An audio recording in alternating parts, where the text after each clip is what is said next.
ഒരു കാര്യം പറയണ്ടായിരുന്നു. കുറച്ചു നേരമായാലോ പറയണു. പറയൂ. അമ്മൂമ്മ മരിച്ചു. അയ്യോ കഷ്ടായി. എപ്പോഴായിരുന്നു? ആട്ടെ അമ്മൂമ്മക്ക് എത്ര വയസ്സുണ്ടായിരുന്നു? 68. 68? അത് ഞാനല്ല പറഞ്ഞത്, അവനാ. അല്ല ചേട്ടന്റെ അമ്മൂമ്മ എങ്ങനെയാ മരിച്ചത്? എന്റെ അല്ല, നിന്റെ. എന്റെ അമ്മൂമ്മയോ? നിന്റെ അമ്മൂമ്മ ചത്തു എന്ന് പറഞ്ഞിട്ട് നീ എന്താ ഞെട്ടാത്തെ?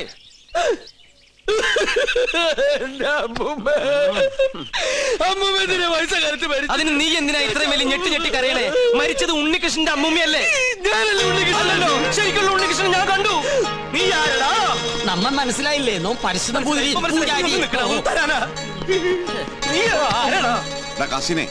ഞാൻ ചെക്കനെ ശ്രദ്ധിക്കാം. ഒന്ന് പോവാ ചാപ്പ. അതിനല്ലടാ നമുക്ക് നമ്മുടെ സുലൈമാനെ പോലില്ലേ. നിന്നെ കൊണ്ട് ഞാൻ പറയിപ്പിക്കും. കൊച്ചാപ്പ, അത് സുലൈമാൻ തന്നെ. ഓനെന്താ കുട്ടിച്ചാത്തിന്റെ ഡ്രസ് ഇട്ടിരിക്കണേ? നീ അത്രയ്ക്കായോ? നിന്നെ ഞാൻ ശരിയാക്കി തരാം. ഇവരിലെങ്ങോട്ട് പോണേ?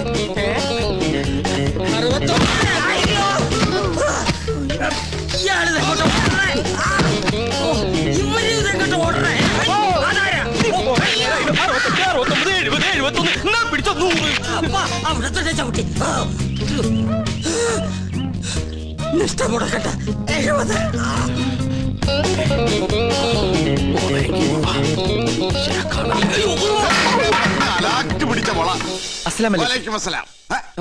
നീ എന്താ പട്ടം കൊടുത്തോണ്ട് നിൽക്കണേ? അല്ല ഞാനത് എന്താ ഞാൻ പറയാം. വാ. എന്താടാ ഞാൻ ഈ കോലം കിട്ടിയത് എന്തിനാന്നറിയോ? എന്തിനീ? ഔട്ട് ഹൗസും കുറച്ച് പറമ്പും കിട്ടിയെന്ന് സന്തോഷിച്ചിരിക്കും. താമസം തുടങ്ങി അവിടെ. ആയിക്കോ, പക്ഷെ ഒക്കെ പോവാൻ പോവാ. അവര് സുപ്രീം കോടതിയില് അപ്പീൽ കൊടുത്തിരിക്ക. പക്ഷെ ഞാൻ വിടുവോ? വിവരം അറിഞ്ഞ ഉടനെ വേഷം മാറി ഞാൻ ഈ കൊട്ടാരത്തിനുള്ളിൽ കയറി പറ്റി. എന്തിനാന്നറിയോ? ചാരപ്പണി നടത്താൻ. ഇടാ കൊട്ടാരത്തിൽ ചാരം പാരാൻ പേർ ആരുല്ലേ? ഓ ആ ചാരന്മാരിലല്ല, രഹസ്യം ചോർത്തൽ, സ്പൈ വർക്ക്. ഓ അങ്ങനെ ഹിന്ദി പറയണേ. ലോ പോയിന്റ്സ് കണ്ടുപിടിക്കാൻ ഞാൻ അതെല്ലാം ചോർത്തി തരും. അത് നമ്മുടെ വക്കീലിന്റെ അടുത്ത് ആപ്പാപ്പ നിങ്ങൾ എത്തിക്കണം. എങ്കിൽ നമുക്ക് ഈ കൊട്ടാരം കൂടി കൈക്കലാക്കാം. എല്ലാം എന്റെ ബാപ്പയുടെ പ്രതികാരത്തിന് വേണ്ടിയാ. എടാ സുലൈമാനെ, നീയാണ് എന്റെ സുലൈമാൻ. നിന്റെ ബാപ്പ ചോദിച്ചാലേ ഈ ബുദ്ധിയൊക്കെ കൊച്ചാപ്പ പറഞ്ഞെന്നു പറയണം. അത് ഞാൻ ഏറ്റു കൊച്ചാപ്പ. എന്നാ ഇനി സമയം കളയാതെ ചോദിക്കും. ഓക്കെ കൊച്ചാപ്പ. തൽക്കാലം നമ്മൾ തമ്മിലുള്ള ബന്ധം ഇവിടെ ആരും അറിയരുത്. ആരും? ബാപ്പ പോലും. ശരി. അസ്സലാമു അലൈക്കും. വലൈക്കും അസ്സലാം. ഓ പഠിച്ചോനെ കാത്തു. സുലൈമാനെ. ഓ പേരെടുത്ത് വിളിക്കില്ലേ കൊച്ചാപ്പ. അമ്മേ. എടാ, നീ രഹസ്യങ്ങൾ ചോർത്താൻ വന്നതാണല്ലേ? നീ ഇവിടുത്തെ ശത്രുവിന്റെ മകനാണല്ലേ? നിന്നെ ശരിയാക്കി തരാടാ തമ്പുരാക്കന്മാരെ.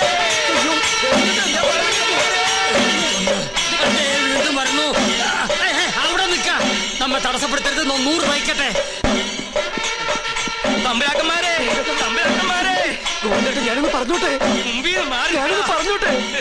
ഈ കൊട്ടാരം കുട്ടിച്ചോറാക്കാൻ വന്ന അസുര വിത്തേ, ഈ നിന്റെ മുഖം മൂടി ഇന്ന് ഞാൻ വലിച്ചു തീർന്നു. തമ്പുരാക്കന്മാരെ, എന്നെ കൊരങ്ങ് കളിപ്പിക്കാ.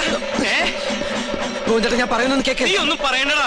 അമ്പട കള്ള, ഇനി നിങ്ങളും രക്ഷപ്പെടാന്ന് കരുതണ്ട. എല്ലാ കള്ളത്തരങ്ങളും പൊളിയുന്നായപ്പോ ടപ്പേന്ന് പ്ലേറ്റ് മാറ്റി എന്നെ കൊടുക്കാൻ നോക്കും. പുതിയ നമ്പർ. ഇനിയൊരു നമ്പർ ഇറക്കണ്ട. എന്റെ കയ്യിൽ നിന്ന് വാങ്ങിച്ച 15,000 രൂപ തിരിച്ചു തന്നിട്ട് പിന്നെ താൻ എന്തുകൊണ്ടെങ്കിലും വിളിച്ചു പറഞ്ഞോ? ഏത് 15,000 രൂപ? 15,000 രൂപ ഇത്ര വേഗം മറന്നോ? കഴിഞ്ഞ മാസം 28-ാം തീയതി രാത്രി ഈ കൊട്ടാരത്തിന്റെ അടിത്തറ മാന്താനായിട്ട് എന്റെ ബാപ്പയുടെ കയ്യിൽ നിന്ന് 15,000 രൂപ മേടിച്ച് എന്നെ വേഷം കെട്ടിച്ച് ഇവിടുത്തെ പൂജ മുടക്കാനായിട്ട് കൊണ്ടുവന്നില്ലേ? എടാ സുലൈമാനെ, പരട്ടത്തെണ്ടി. ഗോവിന്ദൻ നായരുടെ ഒരു മുഖം മാത്രമേ നീ കണ്ടിട്ടുള്ളൂ. ഇരുചെവിയറിയാതെ നിന്റെ തലവെട്ടി ഈ കൊട്ടാരത്തിന്റെ ഗേറ്റിൽ ഞാൻ കെട്ടിത്തൂക്കും. എടോ വൃത്തികെട്ട നായരെ, ഈ കൊട്ടാരം കുളം തോണ്ടാൻ വേണ്ടി എന്നെ വേഷം കെട്ടിച്ച് താനാണ് ഇവിടെ കൊണ്ടുവന്നെന്ന് ഇവിടുത്തെ തമ്പുരാക്കന്മാരെ അറിയുമ്പോ ആരുടെ തലയാണ് കെട്ടിത്തൂക്കാൻ പോകുന്നത് നമുക്ക് അപ്പ കാണാം. തമ്പുരാക്കന്മാരെ, എന്താ പറഞ്ഞത്? എനിക്ക് ഒതുക്കി തീർക്കട്ടെ.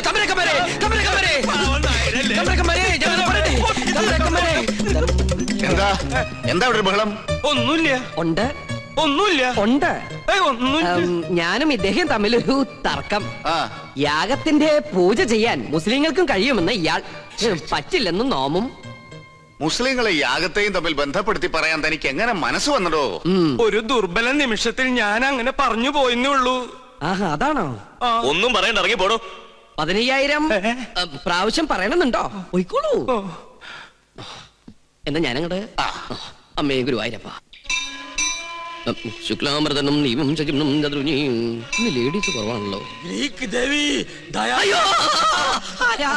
ഓ, ചൈന പ്രദക്ഷിണം കഴിഞ്ഞു. ഓ പാരിശുതമ്പുതിരി തല കറങ്ങി 3 ലോകവും കണ്ടു. കിരീടവും ചൊക്കോലും തെളിഞ്ഞില്ല. കാണിക്കില്ല.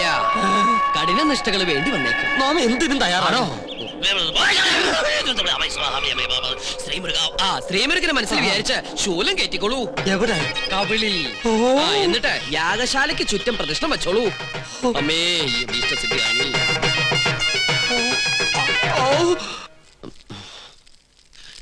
ഓം ഗണപതി ഭഗവതി പാർവതി. വിടില്ല മോനെ.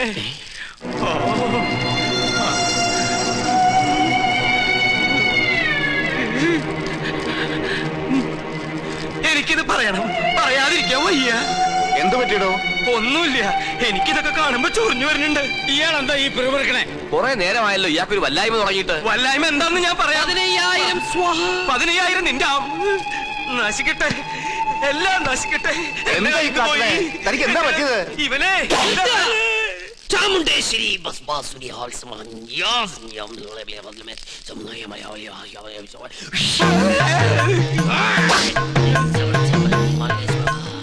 പ്രേതഭൂത പിശാചുക്കൾ പൂജ മുടക്കാൻ ഇദ്ദേഹത്തിൽ പ്രവേശിച്ചിട്ടുണ്ടോ എന്നൊരു സംശയം. എന്തായാലും ഞാനൊന്ന് ആവാഹിച്ചു നോക്കാം.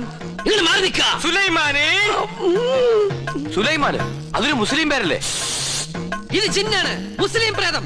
മുസ്ലിങ്ങളുമായിട്ടുള്ള ശത്രുതയിൽ അവരേറ്റിരിക്കുന്ന ജിന്നാണിത്. ഞാനൊരു സത്യം തുറന്നു പറയാൻ പോവാണ്. ഇത് ജിന്നുമല്ല, ഒന്നുമല്ല. ഞാനിത് എവിടെയെങ്കിലും പറയൂരാ. പാപം, എന്ത് നല്ല മനുഷ്യനായിരുന്നു. എനിക്കൊരു തെറ്റ് പറ്റി.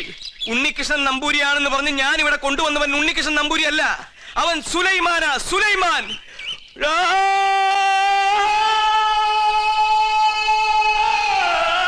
ഇപ്പൊ വിശ്വാസായ?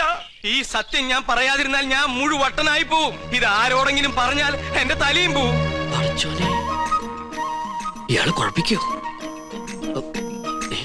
പ്രകൃതി, മനോഹരി, നീലാംബരി, അവൻ ഉണ്ണികൃഷ്ണൻ അല്ല. ഞാൻ ജിന്നുമല്ല, അവൻ കുട്ടനല്ല, അവൻ അന്തോണിയല്ല. പിന്നെയോ സുലൈമാനാ. സുലൈമാൻ. വിശ്വാസം അല്ലെങ്കിൽ ഒന്നുകൂടി കേട്ടോ. കണ്ടോ?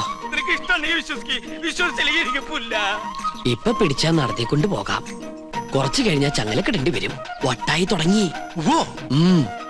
പെട്ടെന്ന് ബാധ ഒഴിപ്പിച്ച തിരുമംഗലത്തെ വിളിക്ക.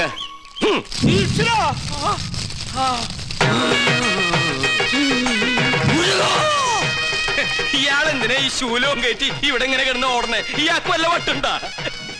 ആരാ നീ? ഞാൻ ഇവിടുത്തെ കാര്യസ്ഥനാ. ഞാൻ ബാധയടാ ചോദിച്ചത്. എന്താ എന്റെ പേര്? എന്റെ പേര് എത്ര കാലം ഇവിടെ കൂടിയിട്ട്? അച്ഛനപ്പൂമ്മയുടെ കാലം തൊട്ട് ഞാൻ ഇവിടെ ഉണ്ട്. ഒഴിഞ്ഞു പോവില്ലേ? ഒഴിഞ്ഞു പോവില്ല. ആരാ മുസ്ലിം ജിൻ? അത് ഞാൻ പറഞ്ഞുതരാം. എന്താ അതിന്റെ ഉദ്ദേശം? സത്യം പറയടാ. ഇനി അത് പറയാൻ പറ്റില്ല. അടി കൊടുക്ക. അടി വേണോ? വേണം. തല്ലുകൊണ്ടാലേ ബാധ പോകും. തല്ലുകൊണ്ട ബാധയല്ല പോവാ. ബോധം പോയാലേ ബാധ പോകൂ. ആഹാ.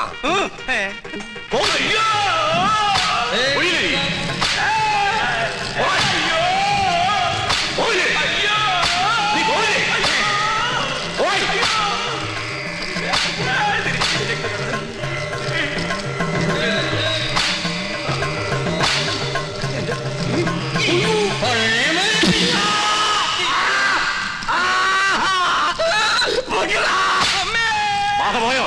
ബാധയും പോയി, എല്ലാം പോയി. ഇനി പ്രദേശത്തുണ്ട്. നിന്നെ എന്നേക്കോ ഞാൻ പൂട്ടും. കൊണ്ടുപോയി കിടത്താ. പിടിച്ചോ. ഇതേതാ സ്ഥലം? 2 നാളായല്ലോ ഇയാള് കോപ്രാ കിടന്നിട്ട്. പന്നിയുണ്ട്, പന്നി. പരസ്യം അങ്ങോട്ട് ചെല്ല്, അവര് തരും. എന്താണോ ഇത്? ഒരു നേർച്ച, കുറച്ച് ആധുനിക. ഇങ്ങനെ ഒരു നേരത്തെ സൽക്കമൃത്തിലില്ല. ഇത് ആഭിചാരമാണോ? തല്ലണ്ട.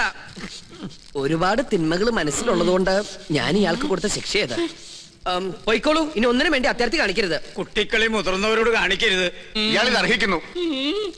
സോറി. ഇന്ന് നമ്മുടെ കയ്യിൽ കിട്ടും. എന്ത് ഘോര കൂടോത്രം ചെയ്തിട്ടാണെങ്കിലും പകരം വീട്ടും. അച്ഛൻ എന്തെങ്കിലും കണ്ട് പേടിച്ചായിരുന്നോ? കണ്ടിട്ടല്ല, കേട്ടിട്ടാ. എന്ത് കേട്ടിട്ട്? എനിക്ക് തോന്നുന്നു അച്ഛന് ശരിക്കും വട്ടാണെന്നാ. മോളെ, ലോകത്തൊരാളും വട്ടനായി ജനിക്കുന്നില്ല. സാഹചര്യമാണ് അയാളെ വട്ടനാക്കുന്നത്. ഇത് മുഴുവട്ട് തന്നെയാ. എനിക്കിത് ആരോടെങ്കിലും പറഞ്ഞില്ലെങ്കിൽ ശരിക്കും വട്ടുപിടിക്കും. എന്നാ എന്നോട് പറ. ഞാൻ പറയും. ആ പറയ്. ഇല്ല, ഞാൻ പറയില്ല. അയ്യോ അച്ഛ, എന്നോട് പറയാൻ. ഞാൻ പറയാൻ പോവാ. ആ പൂജ ചെയ്യാൻ വന്ന ഉണ്ണികൃഷ്ണൻ, ഉണ്ണികൃഷ്ണൻ അവൻ ഉണ്ണികൃഷ്ണനല്ല, സുലൈമാന. സുലൈമാൻ.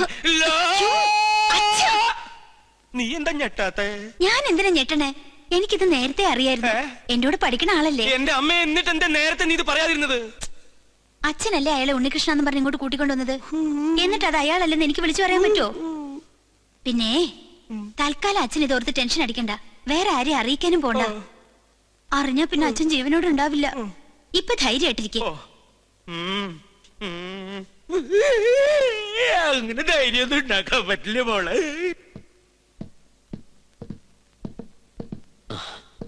ഞാൻ കാരണം വിഷമയല്ലേ? അച്ഛൻ അറിയെന്ന് വിചാരിച്ചതല്ല. ഇത്തിരി നേരത്തായി പോയോ എന്നൊരു സംശയം. എന്നായാലും എല്ലാം അറിഞ്ഞല്ലേ പറ്റൂ. പൂജ കഴിഞ്ഞിട്ട് അറിഞ്ഞാ മതിയായിരുന്നു. എപ്പോഴായാലും എന്തും നേരിടാനുള്ള മനക്കരുത്ത് ഞാൻ കരുതിയിട്ടുണ്ട്. ഇതിനും വട്ടായോ?